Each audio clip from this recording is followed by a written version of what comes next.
Charter flight দুর্ঘটনায় অজিত পাওয়ারের মৃত্যু। অজিত পাওয়ার সহ 6 জনের মৃত্যু জানালো ডিজিসিএ।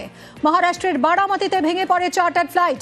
মৃত্যু মহারাষ্ট্রের উপমুখ্যমন্ত্রী অজিত পাওয়ারের। বারামতিতে সভা করার কথা ছিল অজিত পাওয়ারের। অবতরণের সময় দুর্ঘটনার কবলে পড়ে চার্টার ফ্লাইট। অজিত পাওয়ার সহ 3 যাত্রী, পাইলট এবং 1 ক্রুর মৃত্যু হয়েছে বলে জানিয়েছে, কনফার্ম করেছে ডিজিসিএ। সঙ্গে রয়েছে মৈত্রেয়ী, আরও জানাবে মৈত্রেয়ী কি আপডেট।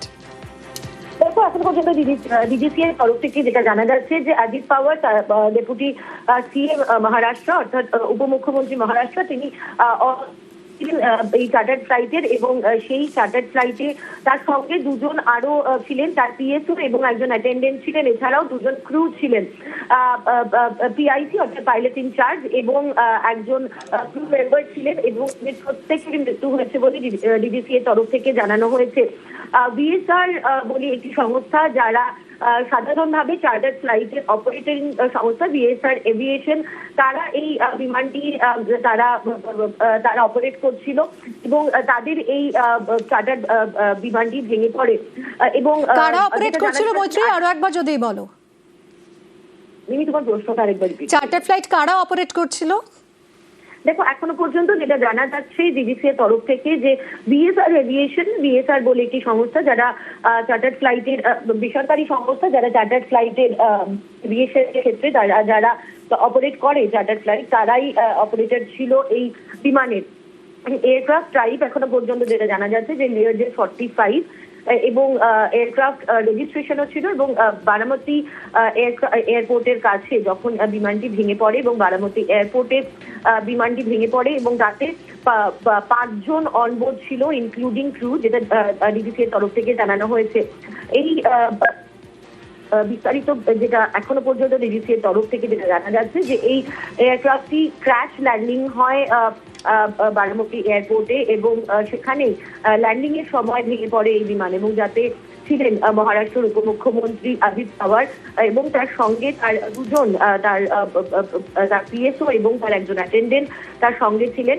একটি সভায় যোগ দিতে যাচ্ছিলেন অজিত পাওয়ার এবং সেখানেই যাওয়ার পথে এই ভয়াবহ চার্টার ট্রেনের দুর্ঘটনা। এখনো পর্যন্ত এটাই কিন্তু জানা যাচ্ছে, যদিও এখনো পর্যন্ত সরকারের তরফ থেকে, মহারাষ্ট্র সরকারের তরফ থেকে বিস্তারিত কিছু তাদের তরফ থেকে বক্তব্য এখনো সামনে আসেনি। যেটা মনে করা হচ্ছে যে আর কিছুক্ষণ সময়ের মধ্যেই, তার কারণ ঘটনার যে আকস্মিকতা সেটা কিন্তু এই মুহূর্তে মহারাষ্ট্রের মানুষকে নাড়িয়ে দিয়েছে। তার কারণ যেখানে তাকে অত্যন্ত অ্যাক্টিভ পলিটিশিয়ান এবং কিছুদিন আগেই মহারাষ্ট্রের যে মেয়র নির্বাচন অর্থাৎ মহারাষ্ট্র পুরসভা বা কর্পোরেশনের যে নির্বাচন, সেখানে তাকে অত্যন্ত অ্যাক্টিভলি পার্টিসিপেট করতে দেখা যায় এবং সেখানে তারপরে আজকে তার পুনের ডিস্ট্রিক্টের বারামতির এই সভায় তার যোগ দেওয়ার কথা ছিল এবং সেখানেই যাওয়ার পথে তার এরকম ভয়াবহ দুর্ঘটনা এবং সেই দুর্ঘটনায় তার মৃত্যু হওয়া। ঘটনার আকস্মিকতায় এই মুহূর্তে মহারাষ্ট্রের একাধিক মানুষ তারা এই মুহূর্তে তারা বিহ্বল হয়ে রয়েছেন। যদিও যেটা মনে করা হচ্ছে যে আর কিছুক্ষণ সময় গেলে তারপরে সরকারের তরফ থেকে এবং মহারাষ্ট্র সরকারের তরফ থেকে আলাদা করে বক্তব্য সামনে আসতে থাকবে। সঙ্গে থাকো মৈত্রেয়ী। এই মুহূর্তে যে ছবি আপনাদেরকে দেখাচ্ছি, চার্টার ফ্লাইট দুর্ঘটনায় মৃত্যুই হয়েছে অজিত পাওয়ারের। অজিত পাওয়ার সহ আরও 5 জন ছিলেন এই চার্টার ফ্লাইটে, বারামতিতে যাচ্ছিলেন। বারামতিতে সভা ছিল আজ অজিত পাওয়ারের এবং ল্যান্ডিংয়ের সময়ই ভেঙে পড়ে চার্টার ফ্লাইট। যে অবস্থা ছিল ওই চার্টার ফ্লাইটের, দুর্ঘটনার এতটাই তীব্রতা ছিল, একেবারে ভস্মীভূত হয়ে যায় এবং তখনই মনে করা হচ্ছিল যে যাত্রীদের বেঁচে থাকার আশা অত্যন্ত ক্ষীণ এবং কিছুক্ষণ পরেই ডিজিসিএ কনফার্ম করে অজিত পাওয়ার সহ 5 জনেরই মৃত্যুই হয়েছে। আবির রয়েছে আমার সঙ্গে, আরও জানাবে। আবির, কি খবর পাচ্ছ? দেখো, যে বিমান সেটি হচ্ছে একদম অত্যন্ত আধুনিক এবং একে বলাই হয় হচ্ছে সুপার লাইট বিজনেস জেট এবং 2012 সাল থেকে বিভিন্ন এক্সিকিউটিভ বিজনেস ক্লাসের জন্য যে চার্টারগুলিকে ব্যবহার করা, তার মধ্যে এটি অত্যন্ত গুরুত্বপূর্ণ ছিল। এখনো পর্যন্ত যেটা খবর পাওয়া যাচ্ছে সেটা হচ্ছে এটা ক্র্যাশ ল্যান্ডিং করেছে এবং যেখানটাতে বিমান বা চার্টার্ড বিমানের অংশটি ধ্বংসাবশেষ রয়েছে সেটি রানওয়ে থেকে বেশ কিছুটা জায়গা সরে গিয়ে পড়েছে। দেখো, দুটো প্রশ্ন যেটা আমরা কিছুক্ষণ আগে আলোচনাতে করছিলাম, যে আবহাওয়া অত্যন্ত পরিষ্কার ছিল, যদি আবহাওয়া সংক্রান্ত কোনো অসুবিধা থাকতো তাহলে বিমান যে উচ্চতা দিয়ে উঠে সেখান থেকে এসেছে তারা মুখ পুড়িয়ে চলে যেতেই পারতো, এবং আবহাওয়া সংক্রান্ত কোনো অসুবিধা থাকলে ডিজিসিএর তরফ থেকেও যেহেতু ভিভিআইপি ট্রাভেল করছে ফলে তাদেরকে অনুমতিও দেওয়া হতো না। দ্বিতীয়ত হচ্ছে, যদি মাঝ আকাশ অর্থাৎ মিডিয়ার কোনো ধরনের সমস্যা বিমানটিতে তারা বুঝতে পারতেন তাহলে আগে থেকেই তারা এটিসি কে জানাতেন।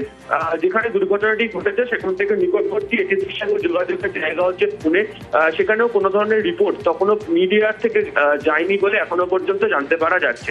এখন বিমানটি যখন অবতরণ করছিল সেই সময় অর্থাৎ ফাইনাল অ্যাপ্রোচের সময় কোনো ঘটনা ঘটেছে এমনটাই মনে করছেন পাইলটরা, এবং এই মুহূর্তে দাঁড়িয়ে তারা পাইলটের তরফ থেকে কোনো মেডে কল করা হয়েছিল কিনা, অর্থাৎ তারা কোনো বিপদে পড়েছেন কিনা, কোনো ধরনের অসুবিধা তৈরি হয়েছে কিনা, ইমার্জেন্সি ল্যান্ডিং তারা করতে চান কিনা, এই ধরনের কোনো সংকেত গিয়েছে কিনা এখনো পর্যন্ত নির্দিষ্টভাবে মিনিস্ট্রি অফ সিভিল এভিয়েশন বা ভারতীয় অসামরিক বিমান পরিবহনের নিয়ন্ত্রক সংস্থা ডিজিসিএ তাদের তরফ থেকে নির্দিষ্ট করে কোনো কিছু জানানো হয়নি।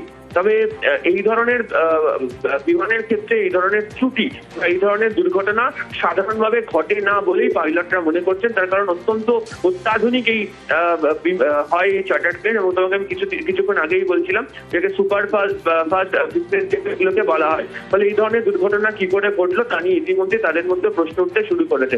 তবে শেষ মুহূর্তেই যে কোনোটি যান্ত্রিক ত্রুটি ধরা পড়ে, এবং পাইলট হয়তো শেষ মুহূর্তে চেষ্টাও করেছিলেন, যে কারণে এটা সফট ল্যান্ডিং বা ক্র্যাশ ল্যান্ডিং হয়েছে, এবং রানওয়ে থেকে বেশ কিছুটা অংশ সরে গিয়ে সঙ্গে থাকো আবির।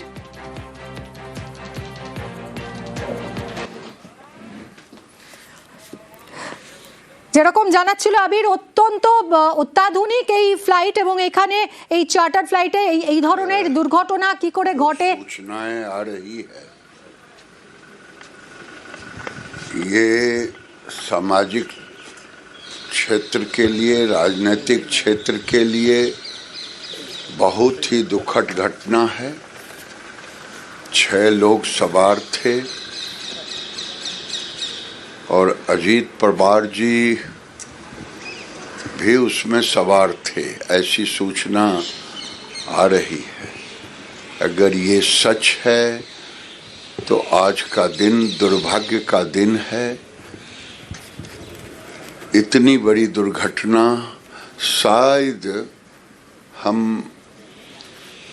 पिछले दशक में ऐसी दुर्घटना कभी हमको दिखने को नहीं मिला। ये दिल को दहला देने वाली दुर्घटना है। भगवान करे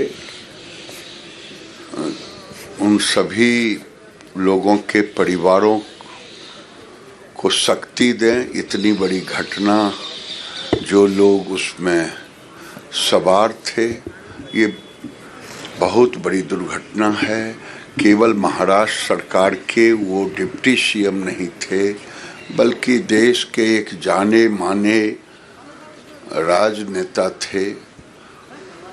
आज उनकी भरपाई शायद मुश्किल है।